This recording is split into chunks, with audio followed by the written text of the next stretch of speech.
Good day and welcome back to the Family Cyber Clinic. Each week on this channel, we discuss the security threats that are lurking around us, especially around our children as we engage on the internet. This week, we're going to be exploring some WhatsApp security features. Yes, WhatsApp security features. I mentioned in the last video that I'm going to start talking or addressing some areas of security, but in practical terms. So you can call these tutorials if you like. But this week we're going to be exploring some WhatsApp security features that are very valuable and would most definitely protect us from rogues who may want to hijack our WhatsApp accounts. And believe me, it's happening more often than you and I are aware. You see, we're now using WhatsApp, the WhatsApp application more and more as a favorite instant messaging app. Since Facebook bought WhatsApp, they have, introduced a lot of security features that we who have predominantly been using WhatsApp are not aware of. So I'm going to try and share that in this video this week. See, the clinic has found a few optional settings that will keep us more secure as we engage on the internet. Okay, before we share those features, I would, like I do every week, urge those who are visiting us for the very first time to subscribe to the channel and click the bell so that you get alerted when new content like this is uploaded each week. And of course, if this is beneficial to you, like and share it amongst your friends and family. Okay, so the first thing I'm going to introduce, which is an optional, so it's not something that happens by default, is something that's called the two-step verification. Now, two-step verification is an optional feature that adds more security to your account. When you have the two-step verification enabled, any attempt to verify your phone number on WhatsApp must be accompanied by a 6-digit PIN that you created using this feature. Okay, so to enable two-step verification, we open WhatsApp like so, click on Settings, Account, and then you select two-step verification and you simply just click enable. Okay, and that's you set. But upon enabling this feature, you can also enter your email address. Your email address will allow WhatsApp to send you a link via email to disable two-step verification in case you ever forget your 6-digit PIN. So that's extra security there for you, and it helps safeguard your account. Okay. So the clinic highly recommends that you provide an accurate email address so that you are not locked out of your account if you forget your PIN, because that would be a total waste of time. We don't want it to backfire on you, so we will advise and recommend that you also set your email address. Okay, so important to note, if you receive an email to disable two-step verification but did not request it, don't click on the link. Someone could be attempting to verify your phone number on WhatsApp. And those are the rogues who are trying to avoid. Okay, so if you have the two-step verification enabled, your number will not be permitted to re-verify on WhatsApp within 7 days of last using WhatsApp without your PIN. Thus, if you forget your own PIN but didn't provide an email to disable two-step verification, even you will not be permitted to re-verify on WhatsApp within 7 days of last using WhatsApp. And that's a security feature. It can be a nuisance, but it's there for a reason. Hence, we're alerting you so you don't fall foul and get frustrated for 7 days. But after these 7 days, your number will be permitted to re-verify on WhatsApp without your PIN, but you'll lose all pending messages upon re-verifying. All those messages will be deleted. So it's important that you're careful when you set it, but that's not supposed to be a put off. Just The two-step verification is a security feature that protects you against hackers and the rogues who may want to hijack your phone. So there are benefits, but whilst doing it, you have to follow those steps I mentioned earlier, okay? All right, so another feature that the clinic will recommend is that we protect our privacy on WhatsApp. We protect our privacy on WhatsApp.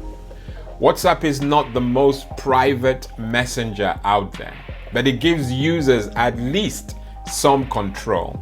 To enable privacy, open WhatsApp and then go to settings, choose account, privacy, and privacy to see everything at your disposal. And you see there's so many options, or rather there's several options.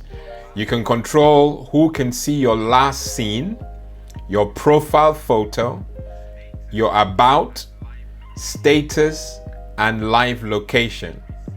You can also turn off read receipts here. So the blue check, you know that blue check mark that gives you some comfort that the recipient of your ping or text has read it.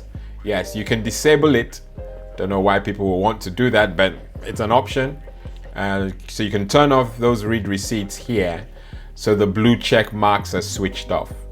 Okay? So there's no real recommendation here. You can choose what works best for you. Now the third one, it's a bit controversial, but I'm telling you all the same. And WhatsApp are very honest about this, so it's important that we do something with that information. The end-to-end encryption, and for those who don't know what that is, basically the message that you send to a recipient is encrypted by default in WhatsApp. It wasn't that way before, but now it is. So any message you send to another recipient is encrypted, and that simply means it's protected. No one can hijack that message in transit. So it's encrypted and it's safe. It's good for us. However, as awesome as that is, there's still one loophole. WhatsApp backs up chats to Google Drive or iCloud. That way, if we reinstall the application later, we can retrieve our old messages. But unfortunately, this backup is not encrypted. So it's encrypted whilst you're dynamically sending messages to recipients. But when you back it up to iCloud or Google Drive, those messages or the backup itself is not encrypted. Which means if you really care about your privacy, then it may be something you may want to disable. Because if it's not encrypted, it means someone can open it. If it gets into the wrong hands, someone can open it and see what you're doing. So if you want to keep it private, encrypted, then don't turn on the backup feature. Now that in 2019 seems like a bad advice, but I said that it is an option. And to disable it for those who are quite big on their privacy, you go on the Android phone, you go to WhatsApp, click the menu, go to settings, chats, chat backup, backup to Google Drive, and just select never. On the iPhone, you go to WhatsApp, settings, chats, chat backup, auto backup, off. That's how you disable automatic cloud backups. Now, the clinic believes that the benefits of backing up your WhatsApp chats to the cloud outweigh the lack of encryption. Okay? And we say that because we believe that there are mitigating or compensating controls that the likes of Google and iCloud have in place. They're big on security, so those are compensating controls. So it's not totally that easy to get to our data. But I've got to tell you the truth, the clinic has to tell you the truth, that the data is not encrypted. But we feel in the clinic that the benefits of backing up your data outweigh the lack of encryption on your backed up data. If you really feel awkward, we have already said that you should only, upload things to the internet that you believe is okay on the internet. That's so old school, but you get the idea. You've got to be diligent with the information you share online, okay? As we do each week. Now I've drawn up some sort of step-by-step things that you should do if you get a scam call. So if you get a scam call out of the blue, I've highlighted the things you can do, okay? The clinic finds that older people are often a target for scammers. Don't know why, don't ask, but they are, okay? So it's important to be aware of phone scams and how to handle them. That applies to young folk, anybody. Fortunately, the clinic has a list of things you can do to protect yourself.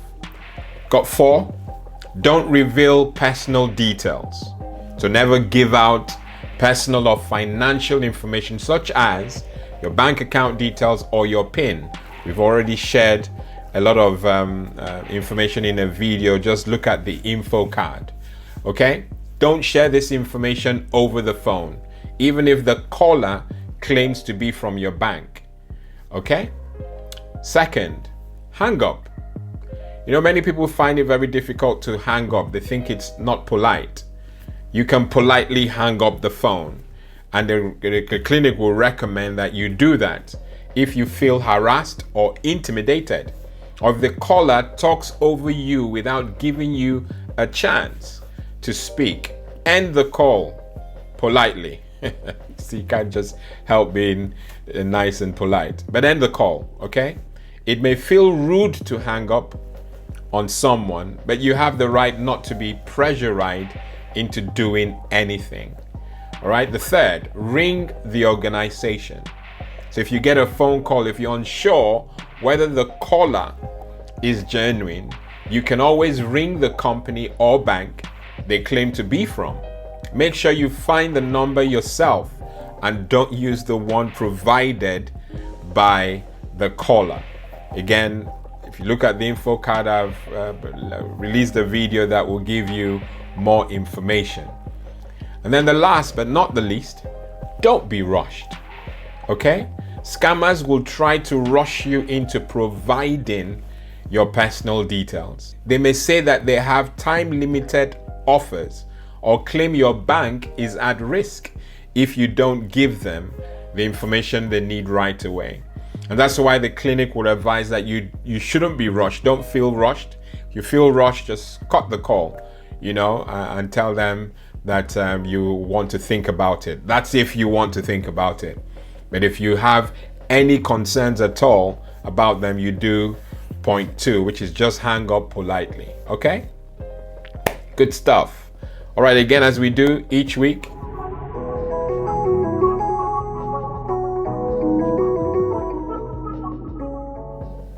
the PowerPoint this week is when there is no guidance, the people fall. But in abundance of counselors, there is victory. I'm your host, Cyber Pastor Lawrence Edem. See you next week. God bless and goodbye.